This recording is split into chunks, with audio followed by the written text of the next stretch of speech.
Hi everybody, Gunther and Babel here. This is the audio of blog post number 48 on the Smart Academics blog. Lessons learned from the PhD, and this time it's Gunther's story. We're going to mix things up a little bit by sharing experiences from our own PhDs. And today it's Gunther's turn to open up the story box. So please tell us, Gunther, about the funniest experience you had during your PhD time. Oh gosh, I can remember many funny things that happened in this time. What should I tell? Well, give us the best of. Okay, the first episode that comes to mind is from the early stage of our PhD studies. You remember, Bebel, we were still at Heidelberg University in Germany. We both wanted our PhD studies to include some field work abroad. Our supervisor from Heidelberg, a nice elderly professor, had a contact in Denmark, a professor in landscape ecology at Roskilde University. We settled on the idea to visit and discuss with him the option of doing some of our research at his institute. So we traveled to Denmark. I guess it was in July or August, during a pretty warm Danish summer. We had an appointment to meet him at Roskilde University outside of Copenhagen. Coming from an old traditional university like Heidelberg, we both, of course, dressed well. I wore a jacket but no tie. We walked into the professor's office and were a bit surprised to see somebody sitting there in an old pair of sports shorts and a t-shirt. This couldn't possibly be the professor we were supposed to meet. But it was him, all right. Do you remember? Oh, yes, I do. We were totally overdressed, and he was sitting there completely at ease and welcomed us to his office. No tie, no jacket, but a big smile on his face. We then went all together outside, where the university had some benches and tables, and he went to the nearby cantina and bought ice cream for everyone. We had known each other for more than 10 minutes, but here we were, having ice cream together like old friends. It was amazing, and so different from the stiff conservative attitude we were used to from Heidelberg. Yes, I guess it was our first lesson in understanding the benefit of flat hierarchies and a little taste of the new culture at a foreign university. This guy later became your supervisor, right, Bebel? Yeah, and he really did well. So do you have any more memories like that one from your PhD time? Oh, sure. I probably need to explain that we both had moved to Denmark and conducted each a PhD study at Roskilde University. Now, let's jump forward in time to the end of my PhD. I will never forget the day we both completed our PhD defenses. Our department had first organized a super nice reception for everyone, followed by a stylish dinner with just our supervisors and committee members. Oh yeah, it was at a posh restaurant directly at the beautiful Roskilde Fjord. We had never been there before, although we lived very close by. But we would never have been able to afford that. Our PhD defenses both took place on the same day, which was probably a bit unusual already. So we were in a special and tense mood. On a day like this, no one bothered to check the weather forecast. Of course not, but we should have. Yes. We were simply not aware that on the day of our defenses, Denmark was expecting a very heavy storm. There was a severe storm warning for the evening of our defense. Oh yeah. Tell everyone what happened next. As I said already, our supervisors and two members of our committee, also professors, went out for dinner with us this evening. When we arrived at the restaurant, we were a bit surprised to see that we were their only guests. Nobody else was dining there. But we didn't spend too much thought on it. It became clear to us later that nobody was in the mood to go out for dinner that night. but we were. I remember the candles on our table were flickering all the time. It was so windy outside that the storm blew through the windows. Oh yeah, and only when we were halfway through the gorgeous dinner, we became aware of the weather outside. Heavy rain, thunder, lightning, gale force winds, a real storm. Originally, the plan after dinner had been to say goodbye and everybody would go home or to their hotels where they were staying. Not this night. Buses and trains to Copenhagen were no longer running because of the dangerous storm. Right. So the only option left was to take all the professors home in our old car. That was a special ride. Outside it was very dark and stormy, with basically nobody on the street. Besides us two freshly graduated PhD students and the 3 professors packed into our car. 5 researchers on the road to nowhere. We started from Roskilde, and the first stop should have been 5 minutes later at the hotel where our German supervisor stayed, but he didn't want to leave the car yet. He suggested to stay on board with us until we had delivered the other professors safely at home and their hotel. He was an expert in climatology and found driving in the storm extremely exciting.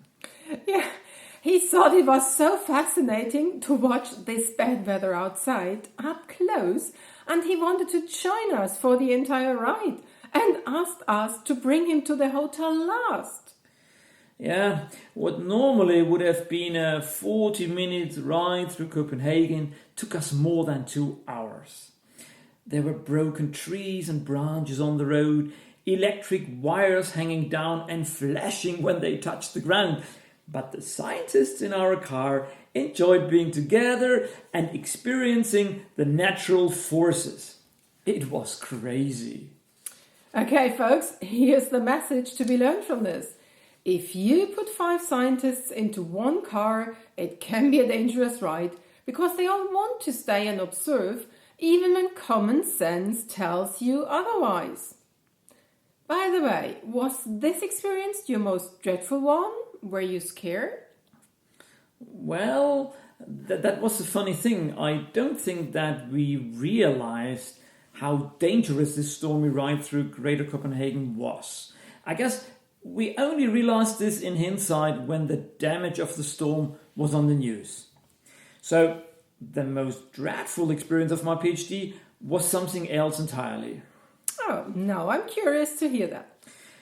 Yeah, well, I was probably halfway through my PhD when my supervisor asked me to present my work at the next research seminar at our institute. What's so dreadful about that? I had no idea how these research seminars worked. The idea I had was that from time to time everybody at the department was supposed to present his or her work to all other staff members. That sounds like a normal and good idea. Yes, it sounds, but I was probably a bit naive and just prepared a talk about the content and status of my PhD project. After I had completed my presentation, it was time for questions and discussion. And this is when I got grilled. And I mean that. Dragged over the hot coals like some unsuspecting vegetable.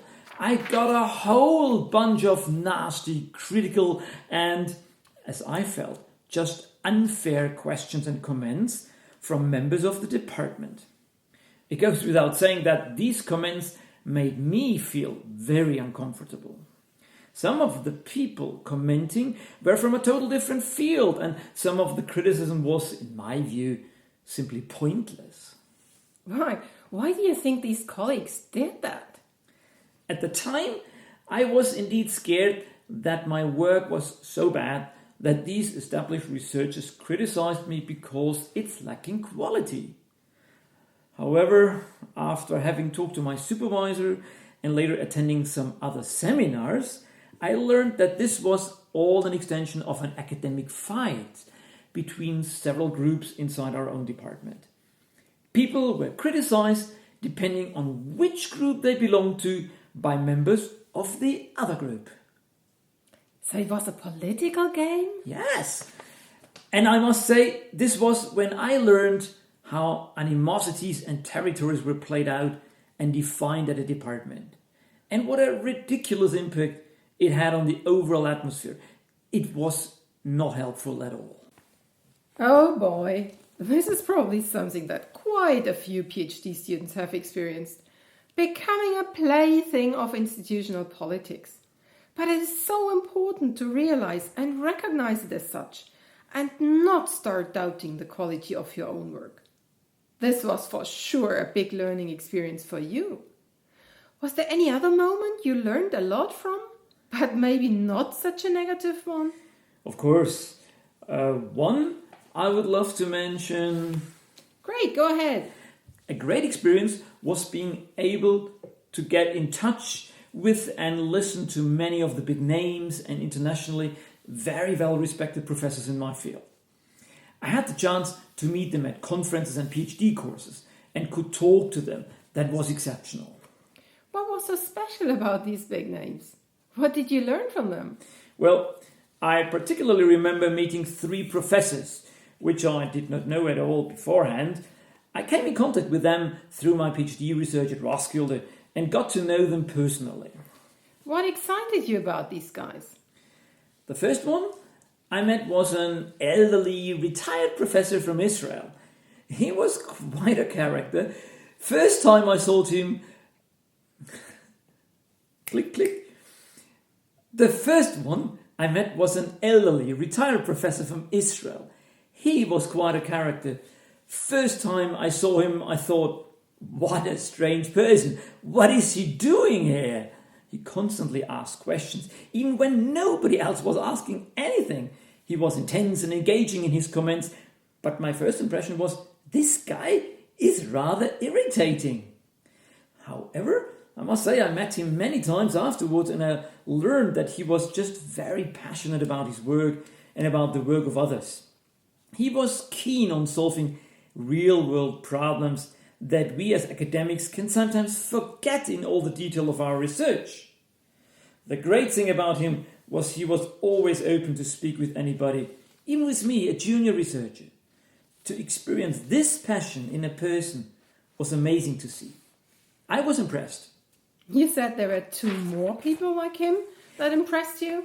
Yes, one was a professor from Belgium who often gave keynote lectures at conferences. For me, he was kind of a prototype for a great professor because of his incredible knowledge and his outstanding ability to communicate it to others. His talks were always very well prepared, super informative, and he managed to tell a fascinating new story every time. Everybody was captured by his storytelling. Click, click, click, click. Everybody was captured by his storytelling, and when listening to him, you always felt he could spellbind an audience forever. I met him many times, and it was enriching. Each time I learned something new. He eventually became one of the examiners of my PhD. And number 3? Also a professor, but from Norway. A person who later became a very good friend of mine. He was extremely skilled in communicating and interacting with his PhD students. We both met him, you will remember. The first time when we went on a PhD course in Sweden and later at many conferences and PhD courses. Every time I enjoyed how engaging his contributions were. He addressed us personally, and the way he taught and lectured was just super educational. He was interested in getting his message across and put a lot of effort into making us understand him. He became one of the key mentors we had in our academic life, far beyond the PhD study. Well, of course, I recognize all 3 of them. Great choice, fabulous guys, I agree. Yes, and I think we learned a lot from these 3. From the first, it was a passion and enthusiasm that you need to show in your work that keeps you and get others interested. From the second, it was a detail and precision in his scientific work and the amount of work you need to put into something to tell a good story. From the third, It was understanding how important engagement, mentorship, and support are, and how keeping hierarchies flat can really help academics to do better research. From all three of them, it was just great to see how they communicated with people and how well respected you were as a PhD student. So would you say you saw them as a role model? Definitely. Particularly the last two had a huge influence on my career. Even today, in what I do and how I do it. The way they conducted research, the way they taught, the way they communicated, I wanted to do it the same way. If you could summarize a bit, what was the greatest learning experience for you? What I discovered is that you need good people around you if you want to learn something.